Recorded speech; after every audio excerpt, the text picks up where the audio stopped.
Pessoal, saudações! Vamos trazer agora um conteúdo muito interessante para quem trabalha com programa de ensaio de proficiência. Existe uma estatística chamada Z-Score que é muito conhecida porque ela é de fácil avaliação de tendência, né? Ou seja, se você consegue subtrair, pegar o dado, subtrair daquela média da população que ele pertence e dividir pelo desvio padrão populacional da população a qual ele pertence, você consegue estimar a tendência daquele valor. Se o valor está à direita da média, se está à esquerda da média, se está próximo da média, se está muito distante da média, para você ter uma noção da probabilidade de ocorrência daquele valor, né? Se você trabalhar com a distribuição normal, você vai ter essa tabela pronta aí, como está aqui, né, das probabilidades associadas a cada intervalo. Meio desvio padrão, eu tenho aqui entre 0,5 positivo, eu tenho 19%. Se eu pegar de menos meio a meio, eu tenho 38%. Se eu pegar, por exemplo, de menos um desvio padrão até um desvio padrão, eu tenho 68%, que normalmente é o valor que, quando a gente reporta em certeza combinada, ele resulta caso a distribuição seja normal. Qual que é o problema do Z-Score? O problema é que ele é uma estatística utilizada muito em ensaio de proficiência que usa os próprios dados para calcular esses parâmetros aqui, ó, média populacional, Mi, e sigma, que é o desvio padrão populacional. Como a gente nunca conhece os parâmetros populacionais, a gente troca pelos seus estimadores, seria aqui Mi chapéu e sigma chapéu, ou seja, pelos parâmetros amostrais. Aqui poderia ser um X barra e aqui poderia ser um S no lugar do sigma, para ser o seu estimador, é o desvio padrão amostral, porque nós não temos uma amostra infinita para descrever a população, então eu vou descrever com parâmetros amostrais. O problema é que o Z-Score no ensaio de proficiência pega os próprios dados para avaliar contra os próprios dados.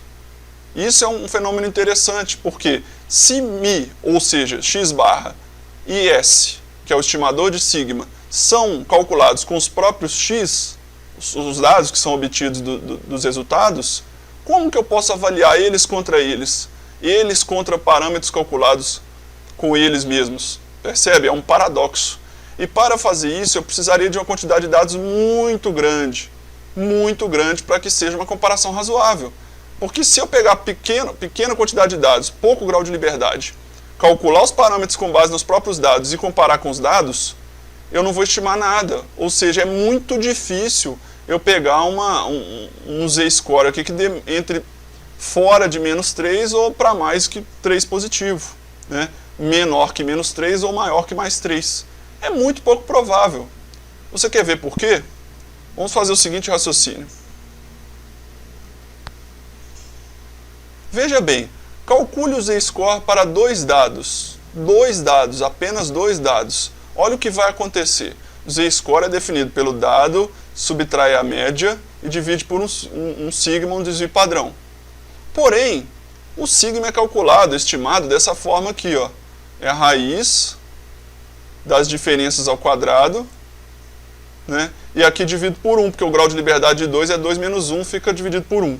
Então é uma diferença ao quadrado mais a outra diferença ao quadrado, raiz de tudo isso. Porém, as diferenças são iguais. Quando eu faço isso aqui, as diferenças são iguais e também é igual a diferença do dado para com a média, eu fico com uma coisa chamada epsilon, eu chamo de erro, representada pela letra epsilon. Erro dividido por raiz de 2 e erro ao quadrado. Se você faz essa conta aqui, dá uma constante, raiz de 2 sobre 2. Então, um Z-Score de dois dados é sempre constante. Olha que problemão. Se você fizesse um ensaio de proficiência com apenas 2 laboratórios e usasse Z-Score, todos, né, os dois, todas as vezes você encontraria essa constante aqui, ó, que é alguma coisa entre 0,707. Né? Muito bem, mas aí você vai me dizer, mas PEP com 2 ensaios a gente não vai fazer Z-Score. Tudo bem, não usa 2, usa 3, 4, 5, 6, 7 para ver o efeito. Olha o efeito que dá. Com N dados, quando eu calcular o Z-Score, o que vai acontecer? Essa diferença eu vou continuar chamando de erro, porém agora eu não tenho um só erro, eu tenho vários erros, porque antes com 2, a distância de 2 dados para a média é a mesma. Agora com vários não, eu tenho várias possibilidades para epsilon aqui em cima, tudo bem. Quantas possibilidades eu vou ter? Quantos dados eu tiver? Se eu tiver 7 dados, eu tenho 7 possibilidades de colocar o epsilon aqui para calcular um Z-Score para cada resultado. Porém, o denominador, ele vai ser calculado, aqui ó, ele será calculado como desvio padrão amostral. E o desvio padrão amostral é a mesma expressão de cima para cada dado, dividido por n-1.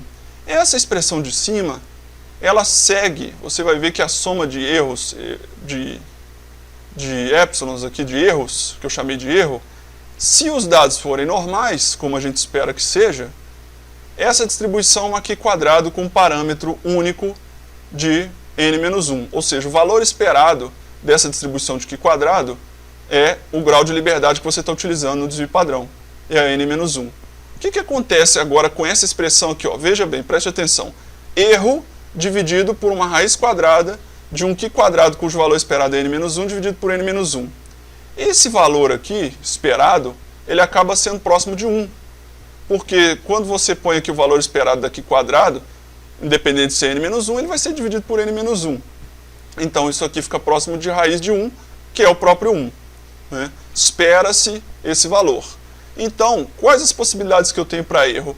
Tantas possibilidades eu tiver no número de dados. Tá certo? Então eu estou limitado pelo número de dados, bem limitado no numerador. E no denominador, o que vai acontecer com o Q quadrado? A distribuição de Q quadrado ela muda de forma com muita facilidade, principalmente para dados pequenos, para pouca quantidade de dados. Então, se o Q quadrado, por exemplo, tem um valor esperado igual a 1, ela concentra muita probabilidade ao redor de 1, 0, entre 0, 1 e 2 ali, muita probabilidade. E quando eu aumento o n, aumento a quantidade de dados, a distribuição de Q quadrado ela espalha a probabilidade. Ela fica mais platocúrtica, digamos assim, ela vai jogando probabilidade para valores maiores e de forma a ter mais variabilidade. Então é fundamental para calcular um z-score e ele seja um fator de avaliação decente, né, não seja uma coisa só para inglês ver, que tenha um n seja grande, sei lá, pelo menos 10, 15. Na própria ISO 13528 tem um item lá que fala sobre o número de dados para o z-score ficar significativo, ficar uma avaliação interessante. O problema é que muitos laboratórios estão usando o z-score com menos de 10 dados. Ou seja, ninguém é reprovado. Todo mundo passa no z-score de menos de 10 dados, por causa desse efeito aqui do Q quadrado. Tanto pelo efeito do Q quadrado limitado, quanto pelo efeito do erro limitado. Porque vamos supor, se eu tiver 5 laboratórios, eu vou ter 5 possibilidades para calcular este erro, e o meu grau de liberdade aqui vai ser 5 menos 1, 4. Então, Q quadrado de valor esperado igual a 4. Percebe? E 4, ele já conseguiu jogar alguma probabilidade para a direita, mas não jogou tanta. Então, você está limitado pelo Q quadrado e limitado pelas possibilidades de cálculo aqui. Os valores possíveis, os resultados possíveis são extremamente limitados. Então, pelo menos uns 10 dados aí, olhe lá, o ideal seria 30 ou mais. Tá? Esse é o grande problema do z-score. O z-score não serve para fazer avaliação de ensaio de proficiência quando se tem menos de 10 laboratórios. E 10 ainda é pouco, eu estou forçando a barra. O ideal é que tivesse pelo menos uns 30 para ficar uma avaliação decente. Porque aí eu teria 30 possibilidades de erro e aqui eu teria 29 valor esperado para a distribuição de Q quadrado. Então vamos tomar cuidado, vamos criar novos procedimentos para novas avaliações. Quando o PEP tiver pouco laboratório, poucos participantes, por favor não utilize o z-score, porque ele não é uma ferramenta de avaliação quando se tem um N muito pequeno. Obrigado pela atenção e até o próximo conteúdo.